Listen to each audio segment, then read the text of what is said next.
Oke, jadi sekarang kita akan masuk ke bahasan kita selanjutnya ya, yaitu bahasan tentang eh, bahasan tentang interferensi dan difraksi ya. Nah, kita bahas tentang interferensi dan difraksi. Tuh, ya. Yang itu terjadi pada cahaya ya. Cahaya, ini misalkan aku punya suatu celah gini, terus kita ada cahaya masuk gitu ya. Serap-serap di gelombang cahaya, seperti kita ketahui kalau cahaya itu adalah gelombang ya dari bab sebelumnya ya. Ini tuh kalau ada celah kayak gini, dia tuh akan propertinya tuh akan memecah gitu ya. Apabila ini katakanlah kasus difraksi ya, itu akan memecah jadi banyak gelombang ya, di mana si banyak gelombang ini ya, banyak gelombang ini, gelombang-gelombang akan yang namanya itu superposisi ya, akan bersuperposisi. Itu. Jadi konsep dari interferensi dari difraksi ini adalah konsep dari superposisi sebenarnya. Ya. Jadi pada gelombang mekanismenya tuh ada dua. Apabila suatu gelombang itu satu fasa ya, satu fasa, artinya apa satu fasa tuh? Saat dia bukit, dia juga bukit, saat dia lembah, dia juga lembah, ya. Ini tuh akan yang namanya superposisi konstruktif atau si gelombangnya menjadi besar gitu, konstruktif. Dan juga apabila si gelombangnya itu berlawanan, fasanya katakanlah kayak gini, saat di sini apa? Saat dia ada di puncak, dia tuh ada di puncak lainnya, katakanlah kayak gini, ya tambah. Nah, kayak ini puncak atas sama puncak bawah, jadi dia tuh akan saling menghilangkan gitu. Jadi gelombang itu akan saling menghilangkan atau yang namanya ini interferensi destruktif. Gitu. Ya. Jadi di sini kita akan ngebahas terkait pola gelap dan pola terang. Berarti pada kasus ini, interferensi konstruktif itu akan menghasilkan pola terang, ya, pola terang, dan juga interferensi superposisi destruktif ini akan menghasilkan pola gelap. Soalnya cahayanya hilang, gitu, ya. Dan biasanya ya interferensi konstruktif itu terjadi apabila perbedaan fasanya itu akan sama dengannya kalau gelombang itu sinusoidal tentunya ini akan sama dengan 2 pm gitu ya. Dengan n-nya itu sama dengan 0, 1, 2 dan lain-lain gitu. Sedangkan untuk interferensi destruktif ya perbedaan fasanya itu ada di 2 pi m min setengah ya, 2 pi min setengah. Nilai m-nya itu sama dengan 1, 2, 3 dan seterusnya. Ya, ini kalau gelombangnya itu ada bentuk sinusoidal dan kita akan bahas gelombang-gelombang yang sinusoidal. Tuh, ya. Nah, sekarang apa sih yang biasanya menyebabkan perbedaan fasa itu? Ya, yang menyebabkan perbedaan fasa. Tuh ya, perbedaan fasa. Katakanlah di sini itu adalah delta phi ya, ini namanya phi. Yang pertama itu adalah beda lintasan. Beda panjangnya, panjang lintasan. Ya. Yang kedua bisa dipengaruhi oleh faktor perbedaan dari medium yang dilaluinya, perbedaan dari medium. Yang ketiga adalah akibat pemantulan. Ya, jadi akan berbeda fasa gitu. Ya. Kita tinjau tinjauan yang pertama, ya. Tinjauan-tinjauan pertama, katakanlah aku punya suatu laser di sini ditembakkan ke titik P, katakanlah. Laser satu aku tembakan dari titik sini dan laser 2 aku tembakan dari titik sini. Nah, beda fasanya ini bisa kita tinjau dari pi 2 dikurangi oleh pi 1. Ya, di mana itu akan sama dengan K, suatu konstanta, L2 dikurangi oleh K, L1. Yaitu adalah jarak dari A ke P dan jarak dari B ke P. Tuh, didapatkan delta pi-nya itu akan sama dengan K, L2 dikurangi oleh L1. Itu yang pertama. Yang kedua, apabila perbedaan medium, ya itu akan mengakibatkan beda fasa. Ya, walaupun sumber cahaya itu dari cahaya yang jenisnya sama. Itu. Misalkan ini itu adalah kaca, katakanlah ya, kaca. Terus ini yang lainnya itu adalah apalah batu yang transparan, katakanlah N2 gitu. Maka untuk sumber cahaya yang sama, ini tuh hasil akhirnya setelah menembus medium ini tuh akan berbeda, ya. Dengan beda fasanya itu delta pi sama dengan pi 2 dikalikan oleh pi 1 sama dengan ya K dikalikan oleh panjang lintasannya, karena panjang lintasannya sama-sama L, dikalikan oleh N1 K L N ini 2 ya, sorry N2 ini N1 gitu. Ya, untuk perbedaan medium berarti cuma KL N2 min N1 doang. Ya, dikalikan oleh si indeks ini ya, indeks cahayanya dari si medium tersebut. Tuh. Nah, untuk yang ketiga, ini akan dibahas di interferensi celah tipis ya. Nanti kita bahas.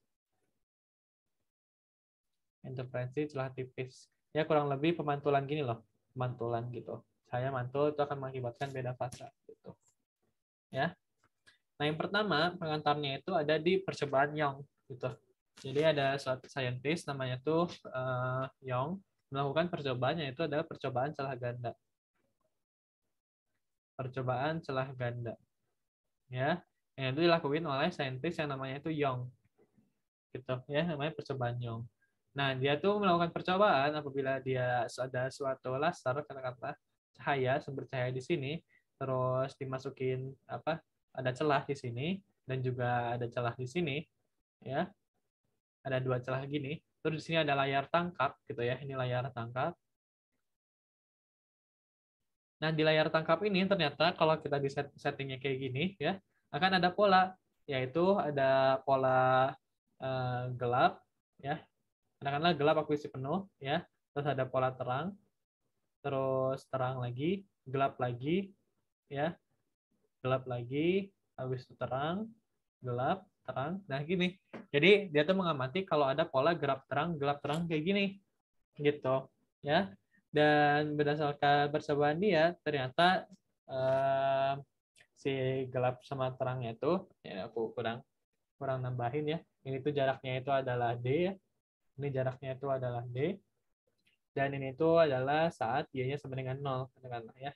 Y sama dengan 0. Jadi ini naik ke atas tuh y sama dengan positif dan kalau ke bawah berarti y-nya sama dengan negatif gitu. Ya. Ini tuh dia tuh mengamati kalau si celahnya itu ya, si celahnya Y per L. Bentar ya. Katakanlah ini kita ambil tinjau suatu titik yang kita tinjau itu di sini ya. Sini ya. Jarak antara celah dan layarnya itu adalah sejauh L ya. Dan kita tinjau di titik yang ini ya, berarti kita tinjau yang sini dan tinggi yang ini itu adalah katakanlah tingginya di Y gitu. Ya. Berarti si tetanya itu ada di sini. Ya, tetanya ada di situ. Nah, dia tuh menemukan bahwa si sudut terang, si pola terangnya itu ada di pola rumusnya itu adalah d sin theta. D sin theta sama dengan M dikalikan oleh lambda. Nah, lambdanya ini adalah si panjang gelombang dari cahaya yang di emit gitu. Ya. Dengan M sama dengan 1 itu mendikasikan terang ke 1 gitu ya. Terang ke 1 ya. Dengan demikian berarti M-nya sama dengan 2 ya berarti terang kedua. Maksudnya terang kedua itu apa? Ya, terang ke 1 tuh ini saat y-nya sama dengan 0 gitu. Ya, terang kedua itu saat y-nya sama dengan 2. Saat M sama dengan 2 berarti terang yang kedua gitu. Ya. Nah, terus juga dia mendapatkan kalau gelap itu ya, kalau gelap ya, didapatkan hubungannya itu adalah sama D sin theta ya, D sin theta sama dengan cuma ininya beda M setengah lambda gitu loh. Ya, dengan M sama dengan 1 artinya itu gelap ke 1 ya. Gelap ke 1 dan M sama dengan 2 ya berarti mengikuti ini adalah gelap kedua. Gitu. Ya. Dan juga apabila kita mengasumsikan ya, apabila kita menggunakan asumsi yang asumsi ini biasanya valid yaitu ketika L-nya itu lebih besar daripada Y ya. L-nya itu jauh lebih besar daripada Y ya, ini sering terjadi. Itu kita bisa melakukan aproksimasi bahwa sin theta itu mendekati tan theta untuk sudut yang kecil gitu. Untuk theta kurang dari 10 derajat mungkin ya. Ini akan sama dengan tan theta. Tan theta itu berarti desa. Desa itu berarti Y per L gitu. Y per L. Nah, jadi kita bisa mengidentifikasi juga jarak terang ke 1 dari Y sama dengan 0 ya dengan rumus ya, berarti yang ini sama dengan D Y per L sama dengan M lambda gitu. Dengan Y-nya itu jarak dari Y sama dengan 0 gitu ya. Berarti ini juga mengikuti. Berarti ini D, Y per L sama dengan M min setengah dikalikan oleh lambda gitu. Selalu ingat ya rumus yang ini gitu. Oke, sekarang kita masuk ke bahasan kita selanjutnya yaitu interferensi pada lapisan tipis. Ya, interferensi pada lapisan tipis. Itu kita lihat itu saat kita spill dari bensin. Kan kalau kita jatuhin bensin kan bakal ada warna-warninya ya. Nah, itu tuh ada interferensi ya. Lapisan tipisnya itu adalah lapisan air gitu loh. Oke. Jadi si setupnya tuh kayak gini. Ya, setupnya tuh apabila kita punya satu medium, katakanlah ini N1 ya. Dan juga ada medium yang kedua, katakanlah medium yang kedua itu adalah N2 di sini. Ya, N2. Terus ada datang cahaya masuk ya, cahaya masuk datang ke sini ya. Karena ada perbedaan indeks bias, yang satu itu akan terpolarisasi dikit gitu, sama yang kayak tadi ya. Nah, di sini ada yang memantul juga ya, ada yang memantul langsung, ada yang terteruskan dulu gitu. Jadi kayak gini.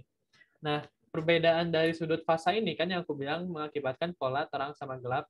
Nah, kira-kira apa sih yang mengakibatkan perbedaan sudut fasanya? Yang pertama itu beda panjang lintasan, jelas. Gitu loh. Panjang lintasannya itu beda-beda ya. Yang satu ini langsung mantul, yang satu ini ke bawah dulu terus mantul lagi, ya berarti panjang lintasannya beda dong. Terus yang kedua itu ada perbedaan medium ya. Perbedaan mediumnya beda gitu. Ya karena ini N1, ini kan N udara ya. N udara itu sama dengan 1. Jadi perbedaan medium ini mengakibatkan ya ada interferensinya. Terus yang ketiga itu ada faktor pantulan. Gitu. Ya. Nah, jadi untuk apabila si indeks bias N2-nya itu lebih dari N1, maka cahayanya itu akan kepantul. Itu cahayanya akan kepantul. Ya. Kalau cahayanya memantul, ya perubahan fasanya itu akan sama dengan tambah positif gitu. Sedangkan apabila kebalikannya N1 kurang dari N2, maka cahaya itu nggak bakal terpantul. Saya nggak kepantul. Gitu. Ya, tidak ada delta pi-nya sama dengan 0 aja tulis gitu. Ya. Dan juga oke, sekarang kita masuk ke pembahasan beda fasanya ya, beda fasanya. Berarti beda fasa ini akan sama dengan fasa 2 dikurangi oleh fasa 1. Ya, berarti ini akan sama dengan ya, karena lintasan yang dilaluinya itu adalah 2L ya. Ini katakanlah L ininya L ya, katakanlah si lebarnya itu adalah L. Ya, berarti kan ini naik turun. Berarti panjang lintasan yang pertama itu ada si 2L ya, berarti ini akan sama dengan K dikalikan oleh 2L kalikan N dikurangin ya perbedaan fasa akibat pemantulannya plus P gitu ya, berarti dikurangin P gitu ya. Nah, itu akan konstruktif ya. Konstruktif artinya apa? Ada pola terangnya ya, terang ya, ini akan sama dengan ya beda fasa sama dengan 2Pi per lambda kalikan oleh 2L kurangi Pi, ini akan sama dengan 2PM. Nah, ini rumusnya ya untuk fasa konstruktif atau terang. Atau gampangnya itu adalah apa yang kita lihat gitu, apa yang kita lihat di dunia. Kayak kan kalau kita bensin jatuh kan ada warna merah, putih, hijau, kuning. Berarti yang beda itu si lambdanya. Itu lambdanya beda-beda yang akan muncul. Gitu. Jadi saat M sama dengan 1, lambdanya berapa? M sama dengan 2, lambdanya berapa? Nah, lambda-lambdanya itu yang panjang gelombang yang kita lihat oleh mata. Ya. Atau bisa aku simplifikasi ya jadi 2NL sama dengan M tambah setengah dikalikan oleh lambda ya. N-nya itu indeks biasnya ya. Dengan M sama dengan 0, 1, 2, dan seterusnya untuk konstruktif yang terang. Nah, bagaimana untuk konstruktif yang gelap? Ya, untuk konstruktif yang gelap, berarti destruktif dong, bukan konstruktif, sorry. Destruktif ya. Nah, bagaimana untuk destruktif yang gelap? Gitu. Ya, berarti kalau destruktif yang gelap, sama ya. Si konsepnya seperti yang dahulunya, delta pi-nya itu akan sama dengan 2pi per lambda kalikan oleh 2L ya, kalikan oleh N dikurangin oleh pi. Nah, yang bedanya itu cuma di sini doang. 2pi M min setengah. Nah, bedanya cuma di sini doang ya. dengan M nilainya 1, 2, 3, dan seterusnya. Gitu. Ya, atau aku simplifikasi dari persamaan yang ini, dapatkan 2NL ya sama dengan M lambda. Ya, dengan M sama dengan 0, 1, 2. Gitu. Ini untuk destruktif gelap. Nah, biasanya itu soal untuk yang ini itu adalah bensin jatuh, ditanya warna apa aja yang keluar, ya. Berarti warna apa aja yang keluar, M sama dengan 1, M sama dengan 2, nanti kamu masukin, nanti kamu dapatkan nilai lambda yang beda-beda, gitu. Nah, lambdanya itu yang diidentifikasi warnanya, gitu. Oke. Nah, tadi kita baru ngebahas tentang interferensi yang celahnya itu celah double ya, celah 2 doang. Nah, gimana apabila interferensinya itu celah banyak, gitu. Kita masuk ke pembahasan selanjutnya, yaitu interferensi celah banyak. Interferensi celah banyak. Tuh. Ini aku kalau nggak tulis itu nggak akan kebayang gitu loh, soalnya konsepnya agak sulit kalau interferensi atau difraksi. Jadi aku tulis spesial di sini. Katakanlah kita tinjau yang dua dulu ya, yang dua. Ya, dua celah. Nah, ini itu adalah layarnya. Ya, nah, ini itu adalah si D-nya, jarak antara kedua celahnya. Ya. Nah, si intensitas cahayanya itu, ya, intensitas cahayanya itu mengikuti persamaan 4 I0 cos kuadrat setengah oleh phi. Ya, dengan phi-nya itu sama kayak yang tadi definisinya di awal. Ya, si beda sudutnya tuh. Ini ya, KL dan lain-lainnya itu. Ya, intensitas cahaya. Jadi intensitas cahayanya tuh yang pertama yang perlu diidentifikasi itu selalu positif, tapi ada faktor cos-nya. Ya, seperti kita tahu kalau cos itu adalah grafiknya sinusoidal gitu. Jadi kadang 0, kadang nilainya 1 gitu loh. Ya, dengan demikian saat I-nya sama dengan 0 ya. Saat I-nya sama dengan 0, berarti apa? Saat I-nya sama dengan 0, ya berarti si cos-nya itu cos-nya sama dengan 0 ya. Cos-nya sama dengan 0 itu saat apa? Ya. Cos itu sama dengan 0 saat pi per 2 dan juga atau saat cos-nya itu 3 pi per 2. Gitu.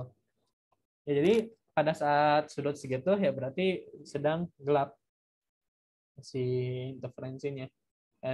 Sedang destruktif gitu. Ya. Untuk ini untuk yang sama dengan 2. Oke. Nah, sekarang bagaimana apabila si celahnya banyak? Ya. Jadi ini untuk rumus intensitas ya. Rumus intensitas untuk n celah ya. N celah dengan asumsi jarak antar celahnya sama. Jadi misalkan nih yang satu itu segini, segini, segini, segini. Jadi jarak antar ini sama ini itu selalu sama gitu, konstan. Ya. Rumusnya itu adalah I sama dengan I0 ya. Sin kuadrat n beta diberikan oleh sin kuadrat dari beta. Ya, n-nya itu banyak dan celah. Ya, dengan betanya itu ini akan sama dengan pi per 2 ya, pi per 2 pi per lambda, sorry kok pi per 2 ya. Pi per lambda dikalikan oleh d sin theta. Itu ya si sudutnya tuh. Oke. Nah, jadi hal yang penting aku taruh bawah ya. Hal yang perlu diperhatikan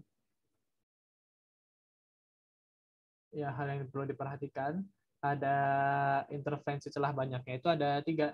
Yang pertama itu adalah antara dua maksimum primer, nanti kita lihatnya maksudnya apa. Antara dua maksimum primer ya. Ini tuh akan ada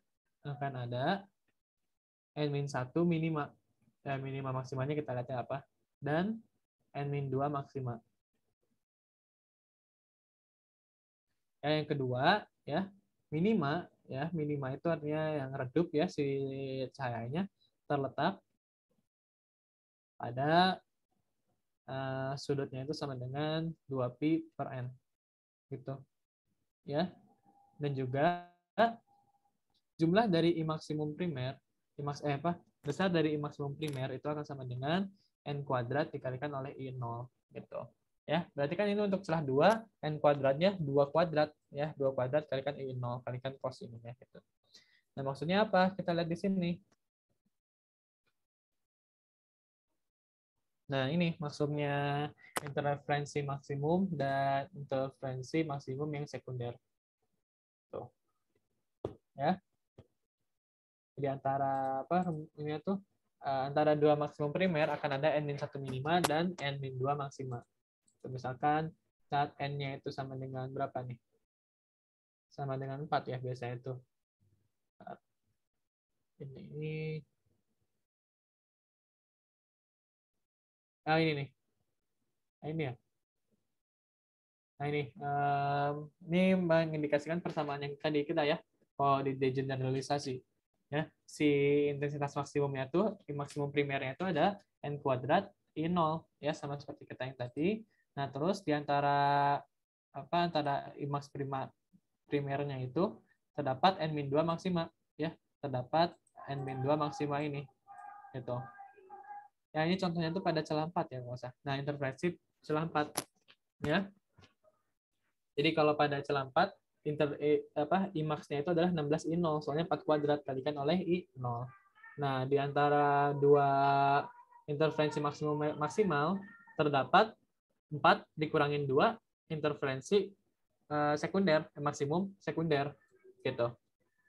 Ya. Seperti itu.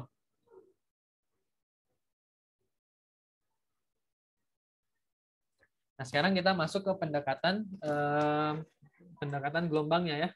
Pendekatan gelombangnya, yaitu kita tinjau apabila 3 celah ya. Apabila terdapat 3 celah, si gelombang cahayanya itu akan terpecah menjadi 3 ya. Jadi 3 gelombang elektromagnet gitu loh.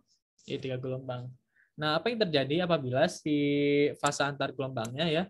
Apa yang terjadi apabila fasa antar gelombang itu sefasa ya, atau berbeda fasa itu akan sama dengan 0 antar gelombangnya ya. Berarti apa? Gelombang yang satu ke sini, gelombang yang satu ke sini, gelombang yang satu ke sini. Jadi intensitas totalnya itu adalah 3 E0 intensitasnya tuh ya. Sekarang bagaimana apabila sudut fasa antar gelombangnya itu adalah 120 derajat? Bagaimana? Berarti gini, belok 120 derajat, terus belok lagi 120 derajat. Artinya si totalnya itu adalah 0 gitu, 0 E0. Ya, berarti di sini itu pada 120 derajat si gelombang tersebut itu sedang sedang gelap ya. Kalau ini sedang maksimum gitu. Ya. Nah, gimana apabila 120 derajat gitu loh antar gelombangnya itu 120 derajat 180 derajat. Berarti gelombang satu ke sini, gelombang satu ke sini, gelombang ini sama ini menghilangkan, tambah gelombang satu. Nah, ini akan sama dengan 1N0. Inilah yang dinamakan I sekunder. I terang sekunder. Itu ini. Gitu. Ya. 4 sama 5 gelombang akan mengikuti. Ya. Jadi kita lihat lagi dari catatan yang sebelumnya kita pakai. Ya. Jadi ini ada pendekatan terkait persamaan gelombang yang tadi ya sama. Kita juga bahas tentang superposisi sehingga didapatkan untuk intervensi maksimum ya, beda fasanya juga sama ya contohnya, dan juga intervensi minimum seperti ini. Habis itu sama ya, intensitas gelombangnya, intensitas cahaya juga bisa didapatkan 4 cos kuadrat dan lain-lainnya. Tuh. Terus ini ada percobaan Young ini ya. Yang perlu diingat itu adalah si persamaan yang akhirnya, yaitu adalah ini. Ya, Y sama dengan PL diberikan oleh 2PD kalikan oleh delta pi. Itu. Ya, atau yang bisa diingat itu adalah persamaan yang yang ini aja nih. Nah, ini untuk yang minimum ya, ini untuk yang minimum. Nah, ini untuk maksimum itu seperti ini. Oke. Jadi kalau di sini itu ada beda sudutnya, delta pi-nya ada yang 2pi. Kan kalau kita di sini pakai apa? Pakai 2pi-nya itu dibedain gitu, dijadikan variabel lain. Gak apa-apa, sama aja kok. Nah, ini. Ya udah pakai yang ini aja deh, lebih gampang. Mungkin ya. Oke, habis itu ini adalah jarak antara dua terang ya. Tadi kita tinjaunya itu adalah jarak antara dua terang apabila ditinjaunya terhadap Y sama dengan 0. Kita bisa tinjau perbedaannya itu, perbedaan jarak antara terangnya itu dengan persamaan umumnya seperti ini. Ya, secara umum jarak di layar antara terang ke I dan terang ke C adalah seperti ini. Ya, tinggal dimasuk-masukin aja. L itu jarak, misalkan jarak antara terang ketiga sama kedua, ya berarti Y3 min Y2 sama dengan 3 dikurangin 2 L lambda per D gitu loh. Tinggal masukin semuanya itu Pak, semuanya variabel yang ada ketahui. Tuh ya. Ini superposisi keempat gelombang ya, saya dapatkan seperti ini persamaan akhirnya. Ini tadi yang udah kita bahas. Habis itu ini juga intervensi lapisan tipis juga kita udah bahas. Oke. Nah, sekarang kita masuk ke bahasan kita selanjutnya, yaitu adalah difraksi ya. Difraksi.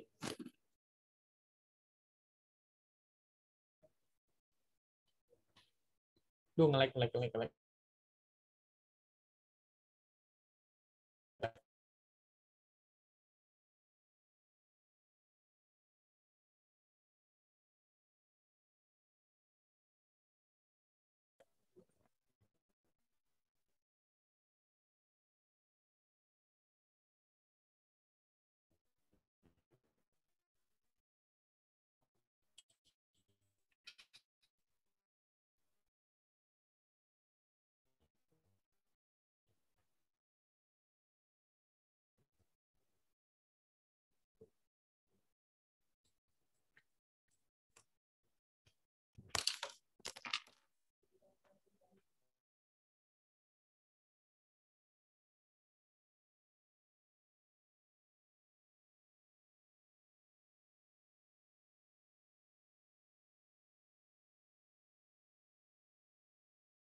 Oke, sorry. Tadi kayaknya overload ya laptopnya. Oke, sebentar aku buka.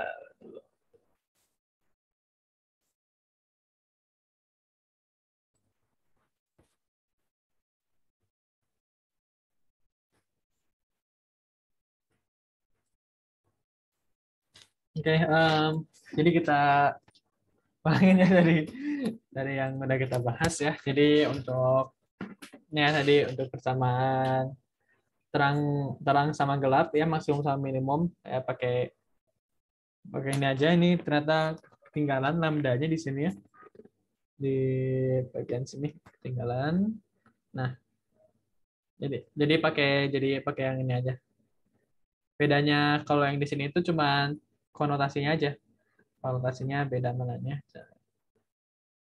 Nah ini ya, kalau di sini ya pakai n ya, ini pakai n kan, ini kalau di rearrange lagi sama ya, jadi apa nih, desin tata DYL ya, DYL M lambda DYL per M lambda ya, ini merepresentasikan yang sama ya. D kan ini kalau kita pindah ruas ke sisi kiri dari jadi D Y, L-nya pindah ke bawah jadi D Y per L kalikan oleh N lambda gitu ya. Cuma ini tuh bedanya tuh kalau pakai notasi delta pi ini kita masuknya 2pi 4pi gitu. Tapi kalau kita udah apa menggunakan rumus yang ini, ya itu tinggal masukin si n-nya aja, n-nya 1 2 3 4 5 6 gitu loh. Sama aja, mengindikasikan yang sama.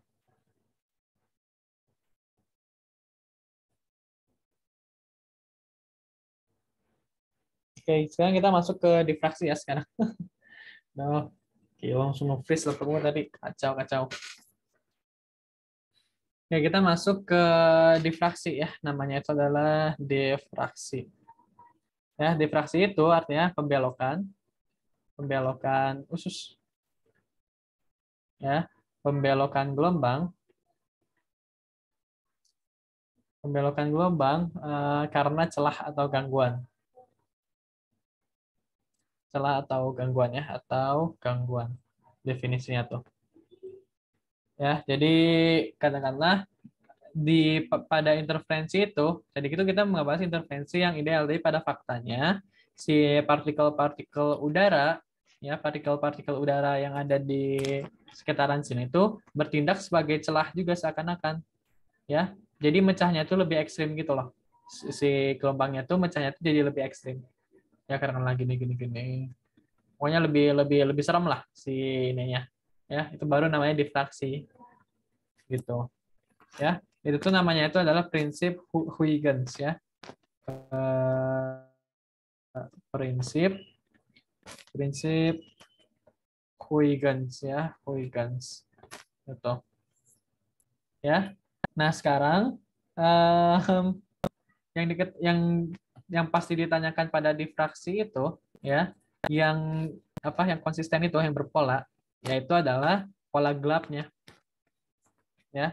Yang pasti ditanyakan itu adalah pola gelapnya ya. Katakanlah si celah yang ini itu adalah besarnya adalah sebesar A ya. Maka pola gelap ya, ini aku kasih notes di atas. Pola terang itu sulit diidentifikasi. Nanti kita lihat kenapa ya sulit diidentifikasi. Jadi yang menjelaskan itu di pola gelapnya. Gitu. Jadi rumusnya itu adalah A sin theta ini akan sama dengan oleh M lambda. Gitu. Jadi ini tuh pola difraksi itu kebalikannya dari interferensi yang gelap. Jadi tuh yang terang kan tadi yang bisa ketahui itu cuman terangnya doang ya. Apa sih gelapnya doang ya kalau difraksi. Nah, itu tuh rumus itu sama kayak terang pada interferensi gitu. Ya. A sin theta sama dengan M lambda ya. Seperti nah sekarang juga kita bisa mengukur ya, ini layarnya. Aku belum nulis layarnya. Ini layarnya ya, ini layar. Maka titik dari sini sama dengan 0. Nah, kita bisa mengidentifikasinya gelapnya itu bukan gelap ke 1, 2, 3 juga, tapi bisa mengukur si jaraknya. Ya, dengan asumsi yang sama, apabila L itu lebih besar daripada Y, maka sin theta itu mendekati oleh tan theta, ini mendekati oleh Y per L.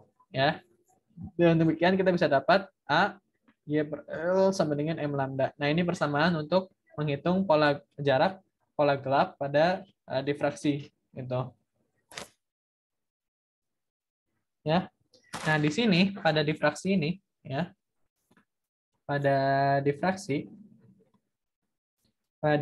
itu pola intensitas cahayanya atau terangnya itu mengikuti rumus I0 ya, sin alfa diberikan oleh alfa dikuadratin gitu. Dengan alfanya itu ini akan sama dengan dikalikan oleh A diberikan oleh lambda dikalikan oleh sin theta gitu. Ya. Nah, perhatikan kalau di sini tuh ya kalau kita gambar ini di komputer di kalkulator komputer ya, si pola yang akan dihasilkannya itu seperti ini ya, cuma ada satu terang kalau di difraksi itu gitu. Jadi cuma ada terang pusat doang kalau di difraksi ya. Jadi si terang pusatnya itu terang banget dan kesini sini itu makin redup jadi seakan-akan tuh hilang ke sana ya. Jadi cuma ada satu puncak pada difraksi. Dan ini juga dinamakan nanti itu muncul nama selubung difraksi gitu. Ya, di difraksi celah banyak nanti. Ya, oke. Tadi aku udah meninjau difraksi celah banyak, sekarang kita masuk ke difraksi celah banyak. Jadi kan kita baru difraksi celah tunggal ya. Difraksi celah banyak. Nah, difraksi celah banyak ini ya, yaitu adalah gabungan. Gabungan katakanlah ini adalah jarak antara dua jarak antara dua jarak lebarnya dan ini adalah jarak antara dua celahnya itu adalah sebesar A. Sorry bukan ini. Si besar dari gapnya itu adalah A gini. Gitu. Ya. Nah, ini tuh adalah layar. Nah, di sini pada difraksi celah banyak itu akan ada gabungan. Yang pertama itu adalah interferensi dan juga ada dari difraksinya. Difraksi. Gitu. Ya. Nah, bagaimana cara kita mengidentifikasi pola terang gelapnya? Gitu. Ya. Jadi, cara kita mengidentifikasi pola intensitas di layarnya itu adalah dengan mencari ya terdapat terang interferensi yang letaknya ada di gelap difraksi. Gitu loh. Jadi di gelap difraksi. Jadi kan terang tambah gelap kan destruktif ya. Jadi hasilnya itu adalah si gelapnya. Gitu. Ya. Jadi kita tinjau ya. Nah, sekarang terang pada interferensi ya, terang pada interferensi itu tadi apa rumusnya? Yaitu adalah D sin theta sama dengan M lambda. Gitu. Sedangkan gelap pada difraksi itu rumusnya jadi apa? A sin theta sama dengan M aksen dikalikan lambda. Kenapa M aksennya dibedain? Karena terang pada interferensi kan nggak selalu sama dengan gelap di difraksi gitu. Sehingga kalau aku bagi ini akan menjadi D per A sama dengan M diberikan oleh M aksen gitu. Ya. Nah, jadi misalkan aku punya contoh ya. Si D-nya ini akan sama dengan 0,6 mm katakanlah. Dan si A-nya ini akan sama dengan ya, A-nya itu sama dengan 0,3 mm gitu. Ya. Nah, berarti D per A-nya berapa? D per A-nya sama dengan 3 gitu ya. Berarti M sama dengan 3M aksen gitu. Jadi artinya apa dari notasi ini? Ya. Terang yang di interferensi itu bakal tertutup sama gelap di difraksi sehingga si superposisinya itu bakal menjadi destruktif, jadi gelap. Jadi yang harusnya terang di interferensi, dia itu menjadi gelap karena ada yang namanya selubung difraksi ini. Jadi seakan-akan dibawa gitu. Ya. Jadi seakan-akan tuh dibawa sama si negatifnya ini. Gitu. Ya. Contohnya. Oke. Gelap satu di difraksi ya. Gelap pertama di difraksi ya. Berarti apa? M aksen sama dengan 1. Berarti apa artinya? M sama dengan 3. Artinya terang interferensi yang ketiga ya, yang ketiga itu akan menjadi gelap gitu, akan hilang karena ke bawah-bawah sifat dari si difraksinya ya, makanya kita mesti selubung difraksi ya. Jadi seakan-akan kayak gini nih si grafiknya tuh ya. Nah, ini yang interferensi. Nah, si di sininya tuh di sininya tuh kan nanti deh kita lihat ya di sini, coba ya di resume pekan, coba ada nggak ya. Nah, ini nih. Nah, ini nih. Nah, ini namanya itu selubung difraksi ya. Jadi yang merah ini interferensi dan yang biru ini adalah difraksi gitu. Saat terang yang ke ini ya, perhatikan saat terang yang ini ya. Enggak, Deng, yang interferensi itu yang abu-abu. Yang merahnya itu adalah si jumlahnya, si difraksi celah banyaknya, dan si birunya itu adalah selubung difraksinya gitu. Perhatikan saat di sini pada terang sekunder pada si interferensi dia tuh ketutup ke bawah-bawah sama si pola difraksinya bakal bersuperposisi. Jadi pada terang ke 1 2 3 1 2 3 4. Nah, pada terang keempat dia tuh ketutup sama si difraksinya gitu. Jadi pada keempat yang diinterferensi harusnya terang, malah dia tuh menjadi gelap karena ke bawah-bawah sama yang difraksinya. Itulah namanya selubung difraksi gitu. Ya, itu contohnya. Berarti kalau misalkan gelap kedua di difraksi ya, gelap kedua di difraksi artinya itu apa? M-nya aksennya sama dengan 2. Berarti saat M-nya sama dengan 6, terang interferensinya itu hilang gitu loh. Interferensi sama dengan hilang gitu loh. Ya. Jadi kalau kita gambar si grafiknya bakal jadi kayak gini. Ya, ini aproksimasi lah ya. Ya, ini terang ke 0. Ya, ini terang ke 1 masih terang. Ini terang kedua ya. Nah, saat terang ketiga harusnya ada tapi dia tuh nggak ada. Gitu loh. Ini lanjut terang keempat, terang kelima, dan saat terang keenam ini nggak ada. Nah, ini cara ngegambar dari pola difraksi celah banyak. Itu. Nah, si intensitasnya itu ya, intensitasnya itu sama dengan 4I0, ya ini untuk celahnya 2 ya, cos kuadrat 1/2 pi ya, dikalikan oleh sin alfa dibagi sorry maaf, hampir aja salah ya. Sin alfa diberikan oleh alfa kuadrat. Ini itu artinya apa? Ya, intensitas total itu sama dengan penjumlahan dari intensitas interferensi ditambahkan intensitas dari difraksi gitu ya. Ini bukan di atasnya, ini di atas ini, sorry. Bukan di bawah maksudnya.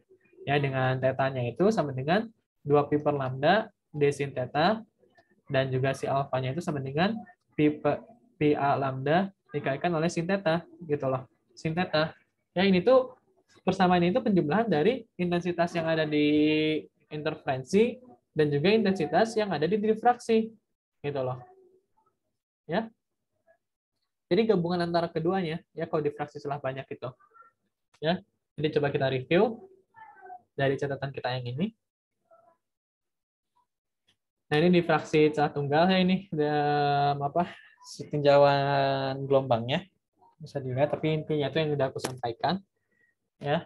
Nah, ini selanjutnya akan dicari hubungan antara intensitas pada gelombang resultan dengan intensitas maksimum yang mungkin. Ya, jadi IR resultan dibagikan oleh IN. Ya, ini akan sebanding sin alfa per alfa kuadratin. Ya, ini penurunan yang tadi itu ya, penurunan yang tadi dijebrengin. Apa ini penurunannya gitu. Tadi aku cuma menjadikan rumus jadinya aja. Gitu. Ya.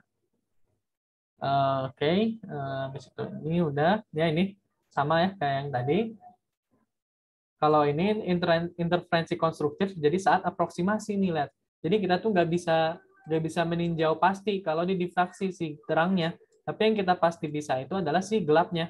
Intensitas disrupsi sampai saat asin theta m lambda sama kayak yang tadi, gitu. Ya. Dan jaraknya juga sama ya, kayak yang tadi pendekatannya. Ya. Dan lebar dari terang utamanya dapat diketahui dari sini, gitu. Ya, lebar dari terang utamanya. Sebenarnya terang utama itu bisa dihitung dari jarak antara gelap yang pertama sama jarak antara gelap pertama dikalikan oleh 2. Sebenarnya bisa dicari dengan itu. Oh, ini sama ya pendekatannya. Jadi kan lebar dari terang utama kan 2 kalinya lebar yang ini ya. Berarti 2 kalinya lebar dari gelap yang pertama. Nah, itu adalah lebar terang pertama. Gitu. Ya, ini turunannya sehingga didapatkan kesimpulannya itu adalah seperti ini ya. Seperti ini.